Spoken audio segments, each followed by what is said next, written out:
Prison duty meet ప్రారంభించిన governor Jishnu Dev Varma. 21 రాష్ట్రాల నుంచి వచ్చిన జైలు సిబ్బంది స్టాల్స్ ఏర్పాటు. జూబ్లీహిల్స్ లో మంత్రులు వివేక్ తుమ్మల పర్యటన. 2,30,00,000 విలువైన పనులకు శంకుస్థాపన.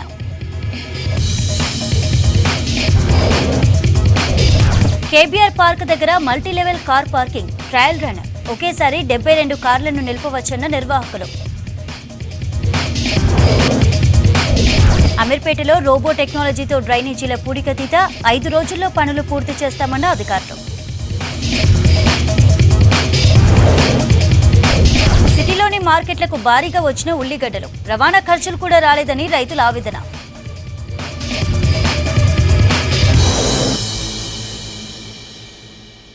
అప్డేట్స్ చూద్దాం. హైదరాబాద్ లో all India prison duty meet నిర్వహిస్తోంది తెలంగాణ జైళ్ల శాఖ. దేశంలోని 21 రాష్ట్రాల నుంచి 1,300 మంది జైళ్ల శాఖ సిబ్బంది పాల్గొన్నారు. ఈ డ్యూటీ మీట్ లో 36 ఈవెంట్స్లలో సిబ్బందికి పోటీలు నిర్వహించనున్నారు.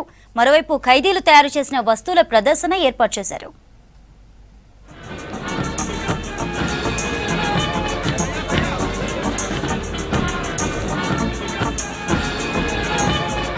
హైదరాబాద్ ఆర్బీవీఆర్ఆర్ పోలీస్ అకాడమీలో నిర్వహించిన all India prison duty meet కు ముఖ్య అతిథిగా హాజరయ్యారు గవర్నర్. ఈ కార్యక్రమంలో సిఎస్ రామకృష్ణారావు, హోంశాఖ principal secretary Ravi Gupta, DGP Jitender పాల్గొన్నారు. ఈ కార్యక్రమానికి 21 రాష్ట్రాల నుంచి 1,300 మంది జైలు శాఖ సిబ్బంది వచ్చారు. 3 రోజులు ఈ ప్రిజన్ డ్యూటీ మీట్ జరుగుతుందని తెలిపారు అధికారులు.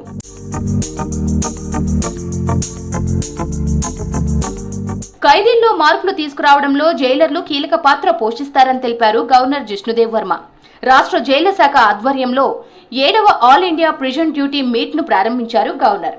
ఈ మీట్ పోటీ కాదని క్రమశిక్షణ, అంకిత భావాన్ని పెంపొందించుకునేందుకు ఉపయోగపడుతుందన్నారు. ఖైదీలలో మార్పు తీసుకురావడం జైలు అధికారుల ప్రధాన బాధ్యత అన్నారు.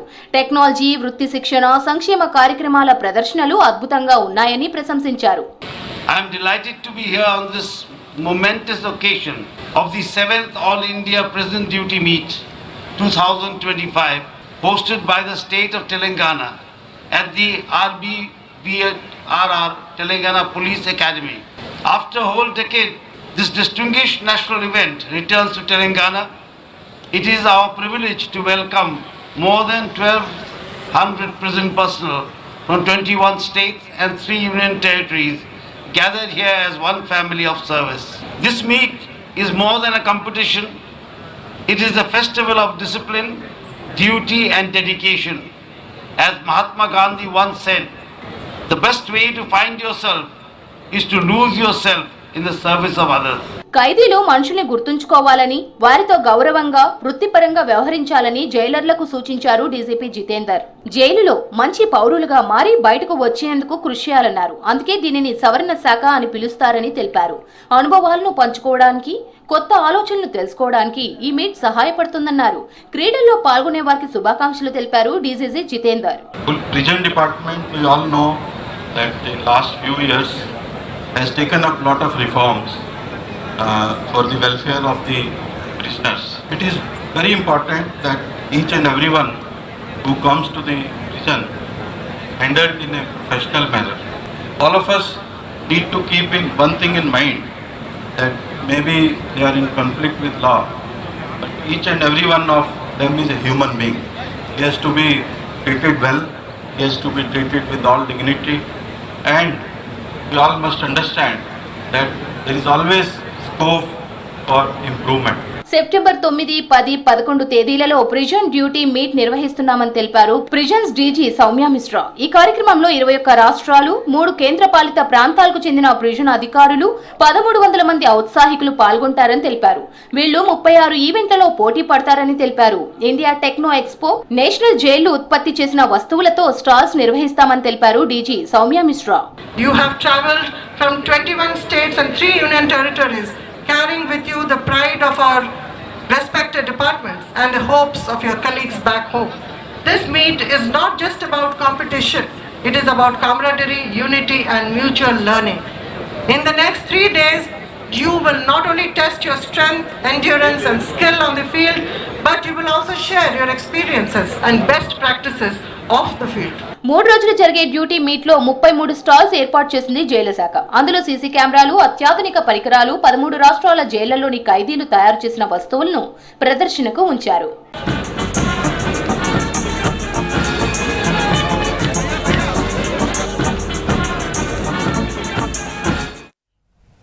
హైదరాబాద్ నగరంలో ప్రజల భద్రతను మరింతగా బలోపేతం చేసేందుకు పోలీస్ విభాగం కొత్త చర్యలు చేపట్టింది. నగర కమిషనరేట్ పరిధిలో డాగ్ స్క్వాడ్ విస్తరణ ప్రణాళికలో భాగంగా తాజాగా 12 కొత్త జాగిలాలకు శిక్షణ ప్రారంభమైంది.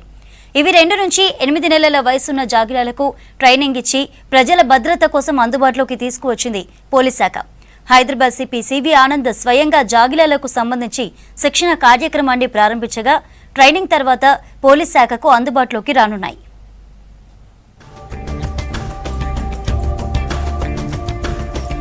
హైదరాబాద్ పోలీస్ కమిషనరేట్ పరిధిలో డాగ్ స్క్వాడ్ డిపార్ట్మెంట్ దగ్గర 34 జాగిలాలున్నాయి. వీటి సంఖ్యను 54కి పెంచాలని హైదరాబాద్ సిపి సివి ఆనంద్ నిర్ణయం తీసుకున్నారు. కొత్త ప్రణాళికలో భాగంగా ఇప్పటికే ఎంపిక చేసిన 12 జాగిలాలను బృందంలో చేర్చడంతో మొత్తం సంఖ్య 46కి చేరింది. మిగతా 8 జాగిలాలను త్వరలోనే కొనుగోలు చేసి వాటి సంఖ్యను 54కి పెంచేందుకు చర్యలు తీసుకుంటామని తెలిపారు సిపి. ప్రస్తుతం ఉన్న జాగిలాలలో కొన్ని ఇటీవల మరణించడంతో పాటు సిటీ పోలీసు భద్రతను మరింత పెంచడమే లక్ష్యంగా జాగిలాల సంఖ్యను పెంపు నిర్ణయం తీసుకున్నామన్నారు సిపి సివి ఆనంద్. మా జాగిలాల దళం ఏదైతే ఉందో ప్రస్తుతానికి దాంట్లో 34 ఉన్నాయి.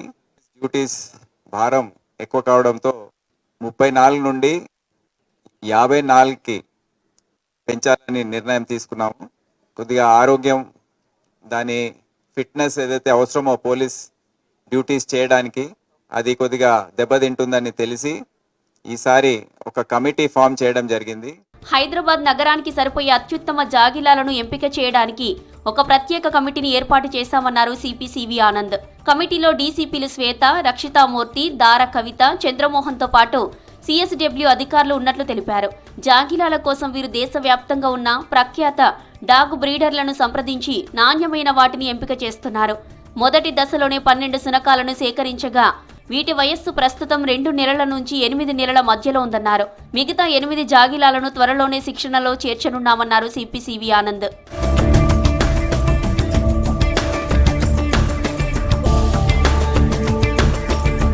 హైదరాబాద్ సిటీ పోలీస్ భద్రతా వింగ్ లో భాగంగా కొత్తగా తీసుకొచ్చిన జాగిలాలకు ప్రత్యేకంగా శిక్షణ ఇవ్వనున్నారు. ఇంటిగ్రేటెడ్ ఇంటెలిజెన్స్ ట్రైనింగ్ అకాడమీలో ప్రత్యేక శిక్షణ అందిస్తున్నారు. శిక్షణ తర్వాత వీటిని పలు ముఖ్యమైన భద్రతా విభాగాల్లో వినియోగించనున్నారు.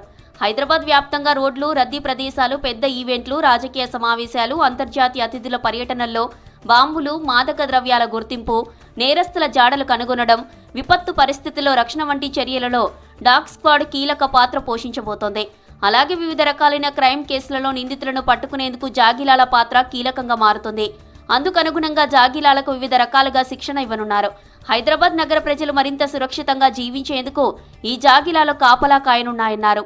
ఈ కొత్త 12 2 నెలలు ఇంకా ఒక 1 మంత్లో వారి ట్రైనింగ్ కోసము ఐఎస్డబ్ల్యూకి పంపించడం జరుగుతుంది.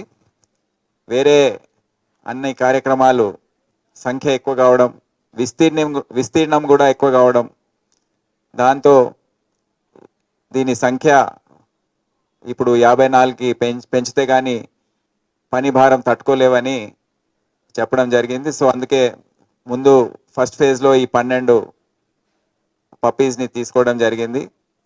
వచ్చే రోజుల్లో ఇంకా 8 పప్పీస్ని యాడ్ చేయడం జరుగుతుంది. హైదరాబాద్లో రానున్న రోజుల్లో జాగిలాల స్క్వాడ్ సంఖ్య భవిష్యత్తులో మరింత పెరగనుంది. దీంతో సిటీ పోలీస్ ఆధ్వర్యంలో గోషామహల్ స్టేడియంలో ముందుగానే 60 జాగిలాలకు సరిపడేలా ఆధునిక డాగ్ కెన్నెల్స్ నిర్మాణ ప్రక్రియను ప్రారంభించారు. వీటిలో జాగిలాలకు అవసరమైన ఆహారం, ఆరోగ్య సదుపాయాలు, విశ్రాంతి కోసం ప్రత్యేక గదుల నిర్మాణం చేపట్టనున్నారు.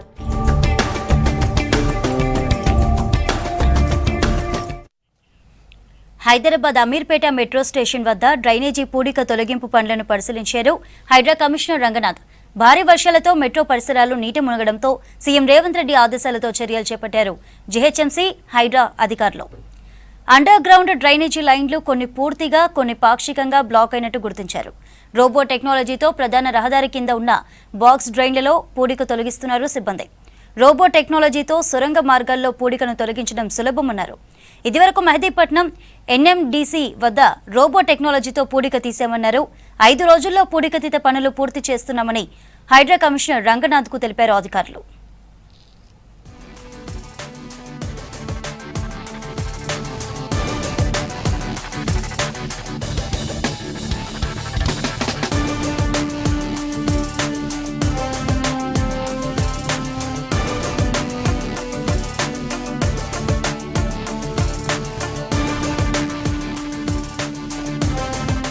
హైదరాబాద్ కేబీఆర్ పార్క్ వద్ద ఏర్పాటు చేసిన multilevel car parking trial run వాహనదారులు ఉపయోగిస్తున్నారు.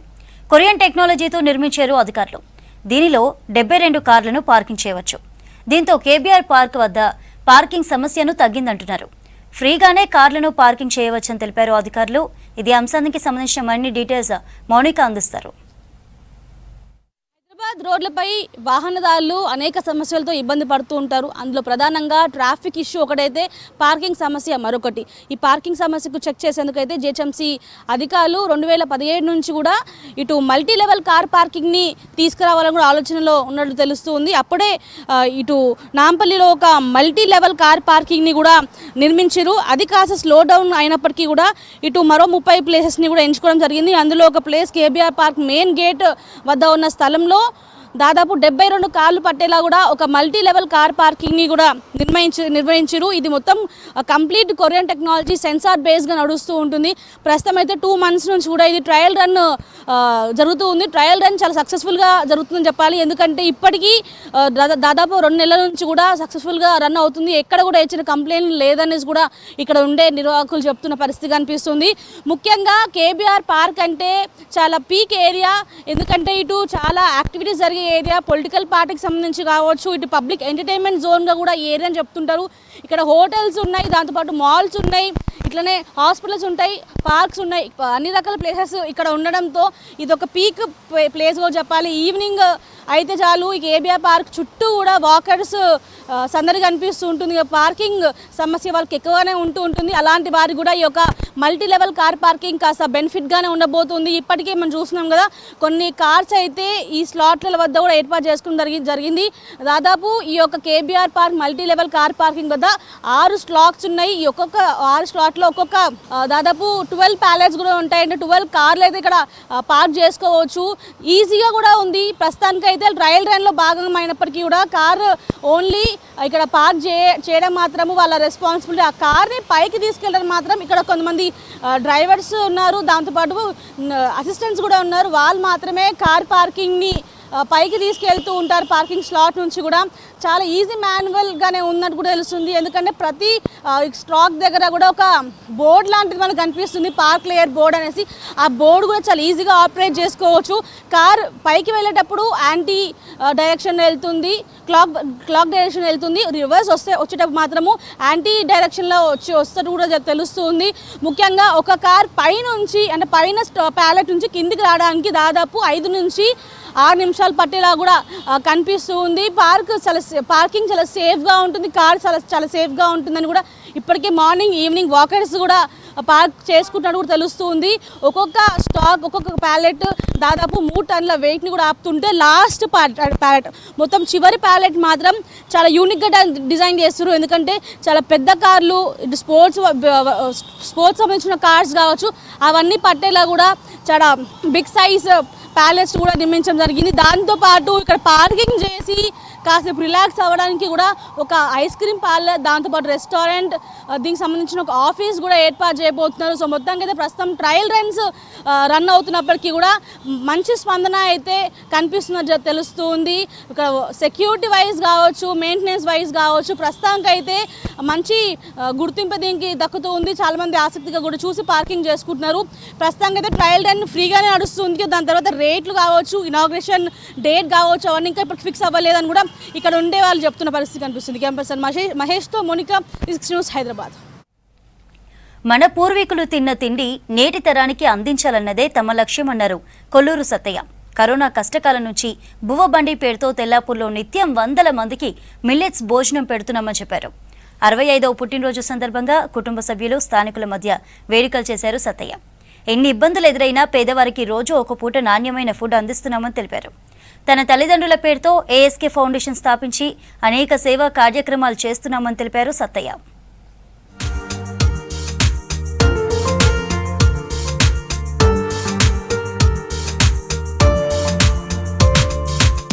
మందుల తిండి అంటూ రోగాలతో కొట్టుమిట్టాడుతున్న పేద ప్రజలకు నాణ్యమైన మిల్లెట్స్ భోజనం అందిస్తున్నామని తెలిపారు సత్తయ్య. పాల నుంచి మొదలు ప్రతి వస్తువు కల్తీ అయిందన్నారు. కొంతైనా సమాజానికి మంచి చేయాలనే తపనతో ఈ కార్యక్రమాలు చేస్తున్నామని తెలిపారు సత్తయ్య. ఈ నేచర్ మనకు అనేక రకాలుగా నేర్పుతుంది. ఆ రకంగా ఉండాలి. నేను బువ్వబండి పెట్టినా లేకుంటే పూలే అంబేద్కర్ ఫిలాసఫీ ఇక్కడ చెప్పిస్తున్న పిల్లలకు భారతదేశంలో ఉన్నటువంటి యువకుల మ్యాక్సిమం వీలైనంత వరకు 50 మందికి నేను భోజనం పెట్టగలను. కడుపు నిండాలి.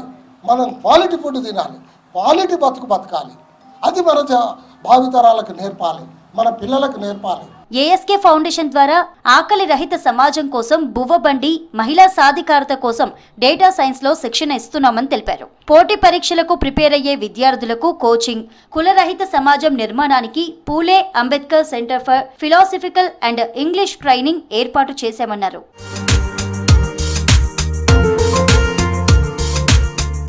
తెల్లాపూర్లో మొదలుపెట్టిన మిల్లెట్స్ భోజనం భవిష్యత్తులో దేశవ్యాప్తంగా విస్తరిస్తుందని చెప్పారు మాజీ కౌన్సిలర్ భరత్. దేశ భవిష్యత్తు బాగుండాలంటే నాణ్యమైన భోజనం అవసరమన్నారు. బువ్వబండి కార్యక్రమం నిరంతరం కొనసాగుతుందన్నారు భరత్. నా జీవితంలో ప్రతి ఒక్క క్షణం ఈ దేశం నిర్మాణం కోసం జరగాల, బడుగు బలహీన వర్గాల కోసం జరగాల. నాకు ఇంకా గుర్తుంది మిత్రులారా, కరోనా బువ్వబండి స్టార్టింగ్ అయిన రోజు పొద్దున 5 గంటలకు మా అమ్మ వచ్చి నా తలుపు కొట్టింది. అప్పుడే నేను అనుకున్నా మా నాయనకి ఏదో కొత్త ఆలోచన వచ్చిందిరా అని. కొత్త ఆలోచన వచ్చిందని 5:30కు పొద్దున కూర్చోబెట్టి నాకు చెప్తా ఉన్నాడు, అరే ఇట్లాంటి విపత్తు మనం సచ్చలోపల చూడం రాయిగా, ఏదో ఒకటి చేయాలి అని అంటే రాజంకులు డాడీ వాళ్ళు కూర్చొని దీన్ని నిర్మాణం చేశారు. కరోనా విపత్తును మళ్ళీ మనం చచ్చలోపల చూడమనేటువంటి ఈ విపత్తు లోపల కూడా ప్రజలంబడి లేవనుకో, మనంత స్వార్థపరుడు కూడా ఉంటాడు. బువ్వబండి మరో 5 ఏళ్లు కొనసాగుతుందని, తన 70వ ఏట మళ్లీ కొత్త కార్యక్రమాన్ని మొదలు పెడతానని చెప్పారు నిర్వాహకులు సత్తయ్య.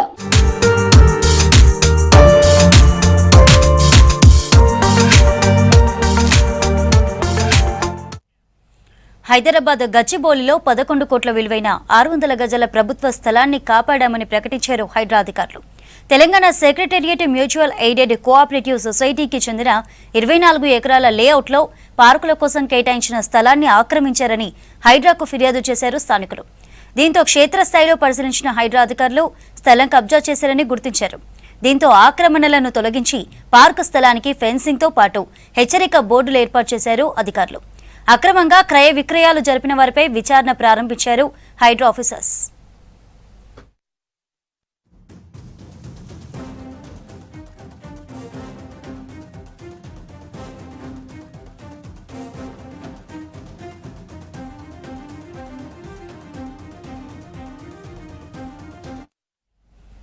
ప్రపంచవ్యాప్తంగా రోబోలు డాక్టర్ల అవతారం ఎత్తుతున్నాయి.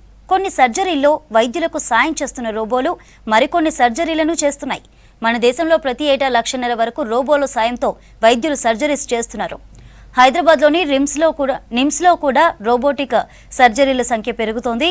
ఈ ఏడాదిలో 650కి పైగా రోబోటిక్స్ సర్జరీలు పూర్తి చేశారు నిమ్స్ డాక్టర్స్.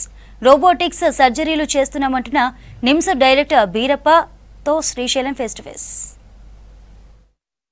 మీరందరూ కూడా రోబో సినిమా చూసుంటారు కదా, దాంట్లో హ్యూమనాయిడ్ రోబో డెలివరీ చేస్తుంది. అది అందరికి కూడా ఒక సినిమా చూసినప్పుడు ఆశ్చర్యాన్ని కలిగిస్తుంది. కానీ అది సినిమా వరకు మాత్రమే మనం అని ఇన్ని రోజులు అనుకున్నాం. కానీ ఇప్పుడు అది వాస్తవ రూపం దాలుస్తుంది. దేశవ్యాప్తంగా లక్షల సర్జరీలు రోబోల సాయంతో డాక్టర్లు చేస్తున్నారు. అదేవిధంగా వేల సంఖ్యలో నేరుగా రోబోలతోనే సర్జరీలు చేస్తున్నారు.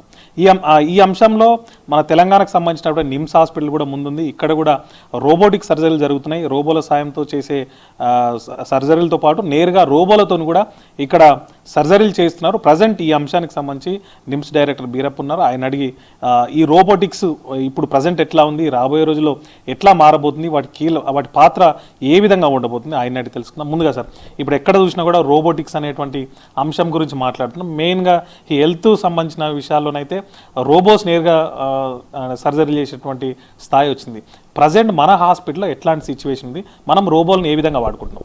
మీరు అన్నట్టు ఫ్యూచర్ ఈజ్ ఓన్లీ రోబోటిక్స్ అండి. సో ఇదివరకు మేము పోస్ట్ గ్రాడ్యుయేట్స్ ఉన్నప్పుడు మేము నేర్చుకునేటప్పుడు అన్ని ఓపెన్ చేసి ఆపరేషన్ చేసేవారము. కాకపోతే క్రమేణా అది లాప్రోస్కోపిక్ సర్జరీ చేసాము. తర్వాత ఇప్పుడు రోబోటిక్ సర్జరీస్ మనము ఆల్రెడీ 2 years అవుతుంది దగ్గర మనం తీసుకొని రోబోటిక్ మెషిన్ అనేది, which costed us around 33 crores. So అది వెరీ అడ్వాన్స్డ్ రోబో అనమాట, XI అంటారు. సో డావిన్సీ XI అనేది ఒక అడ్వాన్స్డ్ రోబో తీసుకున్నాము. సో ఇప్పటికే మన దగ్గర 650 రోబోటిక్ సర్జరీస్ చేసాం తీసుకున్నప్పటి నుంచి. సో దీని అడ్వాంటేజెస్ ఏంటంటే, రోబోటిక్స్ వల్ల వచ్చే లాభాలు ఏంటంటే, ఇదివరకు కోత ఉండేది, కోత కాకుండా చిన్న రంధ్రాలతోటే, సో 1 centimeter లేకపోతే 0.5 centimeter తోటే 4 రంధ్రాలు, చిన్న రంధ్రాలు చేసి ఆ రోబోటిక్స్ని వాళ్ళ హ్యాండ్స్ అంటాం దాన్ని పంపించేసి దాని ద్వారా ఆపరేషన్ చేయటం అనమాట. సో ఎలాంటి మేజర్ ఆపరేషన్ అయినా మనము పక్కన కూర్చొని దాంతో కన్సోల్స్ అంటారు, కన్సోల్లో కూర్చొని హ్యాండిల్ చేస్తుంటే రోబో లోపలంతా అంతా ఆపరేషన్ చేస్తుంటుంది. దీంతో నొప్పి ఉండదు. ఆపరేషన్ చేసిన నెక్స్ట్ డేని పేషెంట్ లేచి కూర్చోవచ్చు, ఆహారం తీసుకోవచ్చు, అండ్ నొప్పి అనేది ఉండదు. అండ్ ఎక్కువ హాస్పిటల్లో ఉండాల్సిన అవసరం లేదు, 2 రోజులు 3 రోజుల్లో డిశ్చార్జ్ అవ్వచ్చు. ఈ కోత చేస్తే ఏంటంటే వాళ్ళు 1 రోజుల పాటు హాస్పిటల్లో ఉండాలి, 10 రోజులు ఒక్కొక్కసారి 10 రోజులు ఉండాల్సి వస్తుంది. సో కాంప్లికేషన్స్ తక్కువ, వూండ్కి సంబంధించిన ఇన్ఫెక్షన్ కానీ అవన్నీ రావు. ప్లస్ ఎంత మేజర్ సర్జరీ అయినా కానీ పేషెంట్కి నొప్పి తక్కువగా ఉంటుంది, నొప్పి అంతగా అనిపించదు. సో అడ్వాంటేజెస్ ఇవన్నీ ఉన్నాయి. సో దీనివల్ల ఎస్పెషల్లీ యూరాలజీలో కిడ్నీకి సంబంధించింది కానీ, ప్రోస్టేట్కి సంబంధించింది కానీ, మూత్రం సంచికి సంబంధించింది కానీ, వీటి ఆపరేషన్లు డాక్టర్ సర్జన్స్ చెయ్యి వెళ్ళటం కష్టం అక్కడ. సో మనం చెయ్యి వెళ్ళాలంటే చాలా లోపలికి వెళ్ళాలి. ప్లస్ మనకి ఏంటంటే ఇంత మూమెంటే ఉంటుంది, వేరేజ్ రోబోతో అయితే 360 degrees మూమెంట్ ఉంటుంది. సో దానివల్ల ఏంటంటే ఆపరేషన్, ఎంత పెద్ద ఆపరేషన్ అయినా ఎక్కడైతే యాక్సెస్ లేకుండా ఉంటుందో, చెయ్యి ఎక్కడైతే వెళ్ళదో సర్జన్స్కి, ఆ భాగంలో రోబోటిక్ చాలా ఉపయోగపడుతుంది, సక్సెస్ఫుల్గా ఆపరేషన్ చేస్తారు. అలాగే రక్త ప్రసారం, అంటే పెద్ద ఆపరేషన్ చేస్తే కొంచెం రక్తం పోయే అవకాశాలు ఉంటాయి. సో దీని రోబోతో రక్తం అసలు ఎక్కికోకుండా, రక్తం ఇవ్వకుండా ఆపరేషన్ చేయొచ్చు. ఎందువల్లంటే దానికి స్పెషలైజ్డ్ కార్టరీ మిషన్స్ అంటారు, డయాథర్మ్ మిషన్స్ అంటారు, అవి ఉంటాయి. కాబట్టి బైపోలార్, మోనోపోలార్ ఇట్లా వేరియస్గా ఉంటాయి. సో ఇవన్నీ చేయగలం. సో మన పూర్ పేషెంట్స్కి CMRF ద్వారా, ఆరోగ్యశ్రీ ద్వారా ఏమి ఎక్స్ట్రా ఛార్జ్ చేయకుండా మన పేషెంట్లకి, and again thanks to our honourable chief minister Revanth Reddy sir, as well as our health minister Damodar Rajanarasimha garu. So వారు CMRF తోటి, వారిచ్చే చీఫ్ మినిస్టర్ రిలీఫ్ ఫండ్ తోటి, వారిచ్చే ఆరోగ్యశ్రీ ప్యాకేజెస్ తోటి, సో ఈ పేషెంట్కి అందరికి ఫ్రీగా మనం చేయగలుగుతున్నాం. సో తెలంగాణ పేషెంట్లు అందరికీ ఏమీ ఛార్జ్ చేయకుండా, ఎంత కాస్ట్ అయినా కానీ. సో మాకు ఒక్కొక్కసారి రోబోటిక్ సర్జరీ కనీసం 3 లక్షలు 4 లక్షలు అవుతుంది, అయినా కానీ గవర్నమెంట్ సహాయంతో వీళ్ళందరికీ ఫ్రీగా చేస్తున్నాం. సో ఈ రోబోలు రావడం వల్ల డాక్టర్గా మీకు ఎట్లాంటి అడ్వైస్ ఉంటాయి, మీకున్నటువంటి లాభాలు ఏంటి ఈ ప్రొసీజర్స్లో? ఇప్పుడు ఇదివరకు open surgery, laparoscopic surgery, robotic surgery. Open surgery అంటే మేము పెద్దగా ఓపెన్ చేసి అక్కడే ఉండి చేసేవాడు. లాప్రోస్కోపీతో నిల్చొనే మనము ఒక మిర్రర్లో చూసినట్టు చూసి చేసేవాడు. ఇప్పుడు ఏంటి, కన్సోల్ ఉంది, ప్రశాంతంగా కూర్చొని కన్సోల్లోనే అన్ని తీసుకొని ఎంటైర్ ఆపరేషన్ ఫీల్డ్గా మన కళ్ళ దగ్గరికి ఇలా పెట్టుకోవచ్చు, ఇలా పెట్టుకొని మనం ఇలా చేయొచ్చు. సో అంత అడ్వాంటేజ్ ఉంటుంది. సో వయసు అయిన వాళ్ళకి కానీ ఎక్స్పీరియన్స్ ఉంటుంది కాబట్టి టైర్డ్ అవ్వరు. ఎంత పెద్ద ఆపరేషన్ అయినా కానీ కూర్చొని మనం చేస్తుంటాం కాబట్టి టైర్డ్ అవ్వరు. సో ఇప్పుడు నాకు 63 years, కూర్చొని ఆపరేషన్ చేయగలను. మేజర్ ఆపరేషన్, ఓపెన్ సర్జరీస్ అంటే కొంచెం సో అలసట అనిపిస్తుంది, లాప్రోస్కోపీ ద్వారా కొంచెం అలసట అనిపిస్తుంది, ఎందుకంటే మనం అటు చూసుకొని ఇట్లా చేయాలి. ఇదైతే రోబోటిక్స్ కూర్చొని ప్రశాంతంగా, సో ఆ ఫీల్డ్ అంతా కళ్ళ దగ్గర తీసుకొని మనం ఆపరేషన్ చేయొచ్చు. ఆ అడ్వాంటేజ్ ఉంది. నెంబర్ ఆఫ్ సర్జరీస్ పెరుగుతాయి. ఇది చూసారు కదండి, రోబోటిక్స్ అనేది భవిష్యత్తు వైద్య రంగంలో అదే భవిష్యత్తు. దాని ద్వారానే ఎక్కువగా ట్రీట్మెంట్ అనేది ఇక ముందు రాబోతుంది. సర్జరీస్ అన్నీ కూడా ఒక దేశంలో కూర్చొని ఇంకో దేశంలో కూడా పేషెంట్ ఉంటే ఇక్కడ నుంచి కూర్చొని కూడా సర్జరీ చేసేటువంటి ఛాన్సెస్ ఉన్నాయి. 2-3 రోజుల్లోనే దాన్ని ఎక్స్పెక్ట్ చేయొచ్చని డాక్టర్ బీరప్ప చెప్తున్నారు. దాంతోపాటు నిమ్స్లో కూడా ఇప్పటికే చాలా వందల సంఖ్యలో ఈ రోబోటిక్ సర్జరీ చేసాం. ఇంకా కూడా కొన్ని డిపార్ట్మెంట్లకి రోబోలను తీసుకొచ్చే ఆలోచనతో ఉన్నామని చెప్పి బీరప్ప గారు చెప్తున్నారు. కెమెరామెన్ హర్షతో శ్రీశైలం, V6 న్యూస్, హైదరాబాద్. హైదరాబాద్ సిటీలో అనధికారిక కేబుల్స్ తొలగింపు తక్షణమే నిలిపివేయాలని Telangana cable TV, internet, telecom service providers association ప్రభుత్వానికి విజ్ఞప్తి చేసింది. విద్యుత్ అధికారులు ఇష్టానుసారం కేబుల్స్ తొలగించడంతో పౌరులతో పాటు వ్యాపారులు, ఉద్యోగులు ఇబ్బందులు ఎదుర్కొంటున్నట్లు చెప్పారు అసోసియేషన్ ప్రెసిడెంట్ జితేందర్.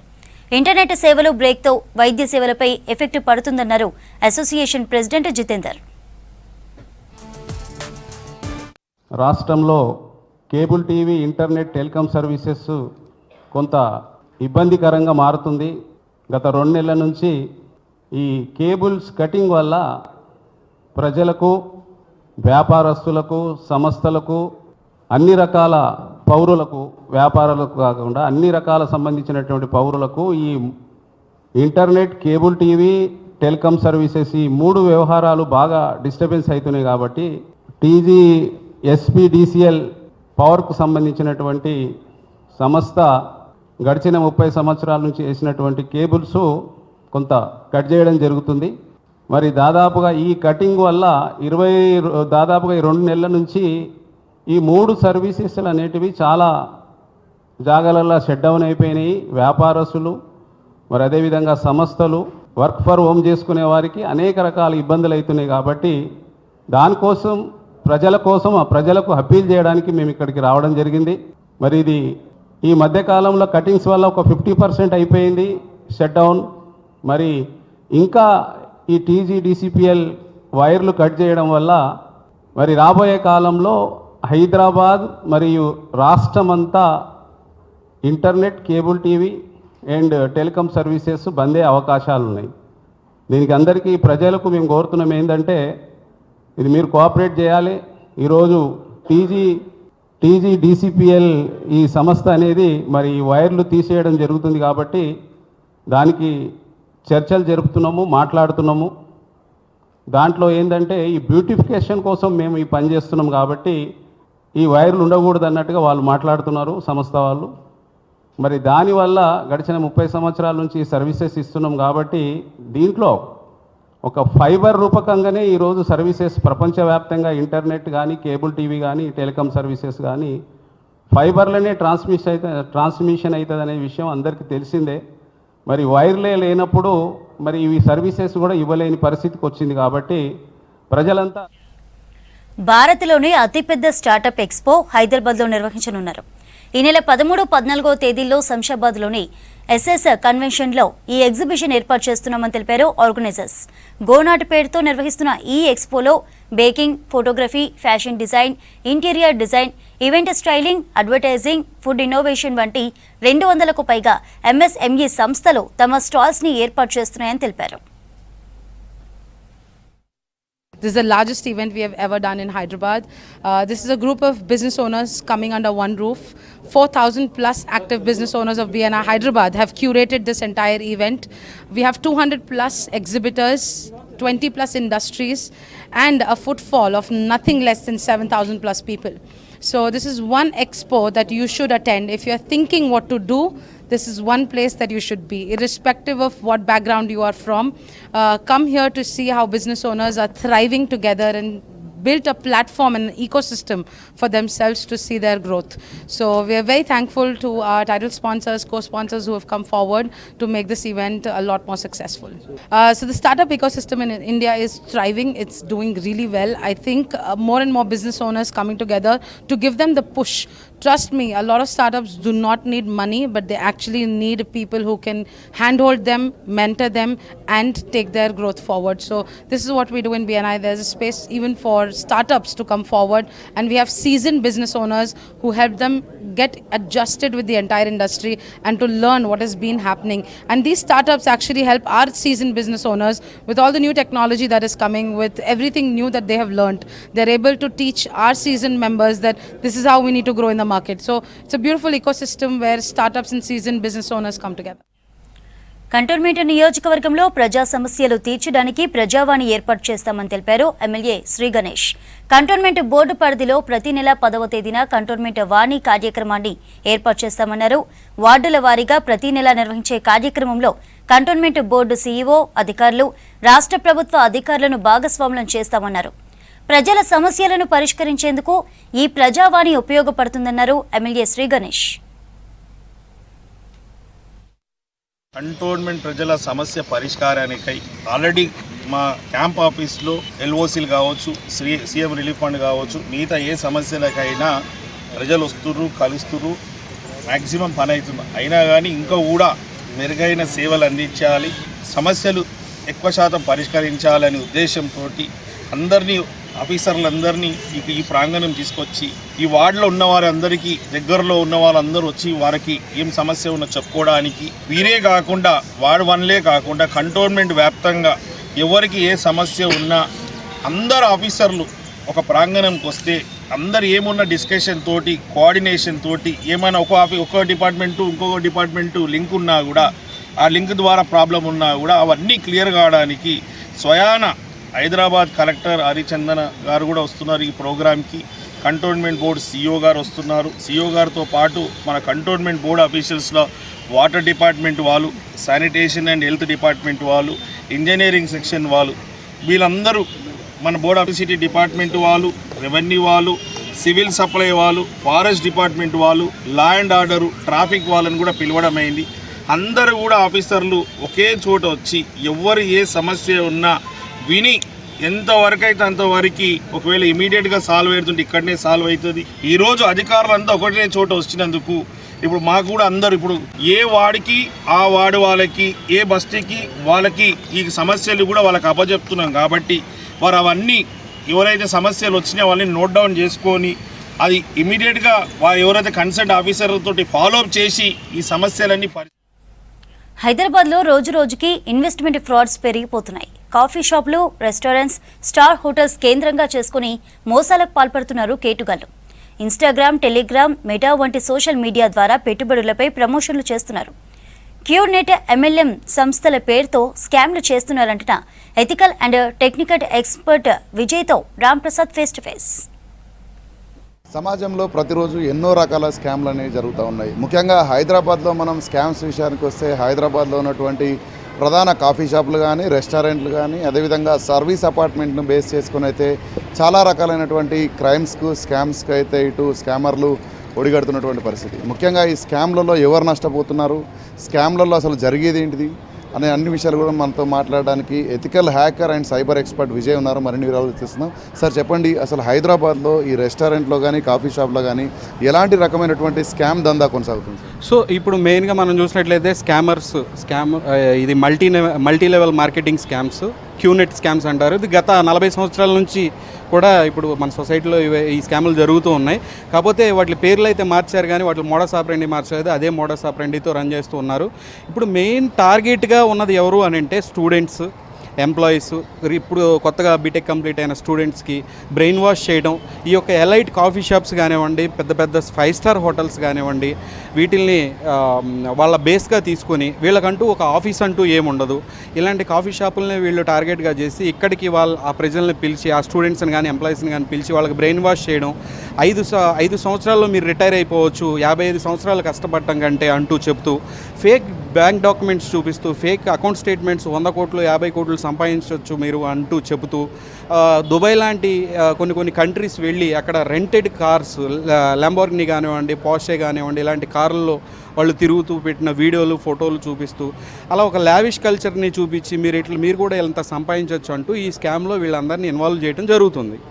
సో అట్లానే వీళ్ళు మెయిన్గా ఏంటంటే ఇనీషియల్గా ఒక డిపాజిట్ అనేది అడుగుతారు. ఈ బ్రెయిన్ వాషింగ్ తర్వాత ఫస్ట్ ఈ స్కామర్ అనేవాడు మొదట 10 రోజులు మాత్రమే వచ్చి కొంతమందిని అపాయింట్ చేసుకుంటాడు. ఇక మిగిలిన స్కామ్ అంతా కూడా మెయిన్ స్కామర్ అనేవాడు ఫస్ట్ ఈ మోడస్ ఆపరెండి మొత్తం చెప్పడు, కాకపోతే ఇది ఒక బిజినెస్ మోడల్గా వాళ్ళకి ఎక్స్ప్లెయిన్ చేసి కొన్ని అగ్రిమెంట్ పేపర్ల మీద సంతకం చేయాలంటూ ఈ స్టూడెంట్స్ నుంచి కానీ ఎంప్లాయీస్ నుంచి కానీ ఈ 3 లక్షలు 4 లక్షలు 5 లక్షలు అంటూ ఒక అమౌంట్ పెట్టి అది కట్టిన తర్వాత వాళ్ళతో సిగ్నేచర్ చేయించుకుంటూ ఈ స్కామ్ అనేది స్టార్ట్ అవుతూ ఉంటుందన్నమాట. అక్కడ ప్రధానంగా మనం చూస్తే లీగల్ అగ్రిమెంట్స్ అంటున్నారు, అవి ఏ విధంగా ఉంటాయి? అంటే లీగల్గా చట్ట ప్రకారంగా వాటి యొక్క ప్రొఫార్మా అంతా సరిగానే ఉంటుందా? అసలు ఏ విధంగా ఉంటుంది? కస్టమర్స్ని ఎలా ట్రస్ట్ చేపిస్తుంటారు? అంటే డే 1 నుంచే స్కామర్ అనేవాడు స్కామ్ చేయడానికి, మోడస్ ఆపరెండి ఏంటంటే స్కామ్ చేయడమే. దీనిలో పర్టికులర్గా ఈ క్లాజ్ అంటూ అని చెప్పి చెప్పలేము. అంటే ఒక్కొక్క స్కామర్ ఒక్కొక్క రకమైన క్లాజెస్ పెడుతూ ఉంటాడు. ఇంత టార్గెట్ కంప్లీట్ చేయకపోతే కనుక నెల రోజుల్లో మిమ్మల్ని ఎనీ టైం, అంటే లీగల్గా వాడు రేపొద్దున ఫైట్ చేసినా నేను మోసపోయానంటూ ఒకవేళ స్కామ్ గురైన వ్యక్తి కేసు పెట్టినా కూడా మీరు ఒక ఇన్వెస్ట్మెంట్ చేశారు అంతే తప్పితే మీరు స్కామ్ చేయలేదు అంటూ ప్రూవ్ చేసుకోవడానికి కావాల్సిన డాక్యుమెంటేషన్ మొత్తం కూడా ముందే సంతకాలు చేయించుకుంటూ ఉన్నారు, సిగ్నేచర్ చేయించుకొని ఆ తర్వాత ఈ స్కామ్ని స్టార్ట్ చేస్తూ ఉన్నారు. సార్, ప్రధానంగా చూస్తే ప్రభుత్వం కానీ ఇటు వివిధ శాఖలు కూడా ఇటు సైబర్ క్రైమ్స్ కానీ ఇలాంటి మార్కెటింగ్ స్కామ్స్ పైన అవగాహన కలిగి ఉండాలని చెప్తున్న క్రమంలో ఇలాంటి స్కామ్స్ రోజు రోజుకు పెరుగుతూ ఉన్నాయి. సో ఈ క్రమంలో మీరు మామూలుగా స్టూడెంట్స్ కానీ ఎంప్లాయీస్ కానీ ఏం చెప్తారు సార్? వీళ్ళు అమ్మేది ఏంటంటే ప్రోడక్ట్స్, ఏదో ఒక ప్రోడక్ట్ ఒక నూనె డబ్బా అమ్మమని, లేదంటే కనుక 10x ప్రైస్ అంటే 100 రూపాయలు ఉండే ఐటెంని 1500కి ఈ యొక్క ప్రాసెస్లో వీళ్ళు ఇచ్చే ప్యాకేజ్, లేదంటే క్రిప్టో ట్రేడింగ్ అంటూ ఈ రకంగా ఫస్ట్ వీళ్ళని లూర్ చేస్తున్నారు. మెయిన్గా దీనిలో స్కామ్లో మెయిన్ పాత్రదారులు, సూత్రధారులు, స్కామర్లు వాళ్ళు ఫస్ట్ 10 రోజులే వస్తారని చెప్పాను. దాని తర్వాత ఇదంతా రన్ చేస్తుంది ఎక్కువగా లేడీస్ అనమాట, ఆడపిల్లలు.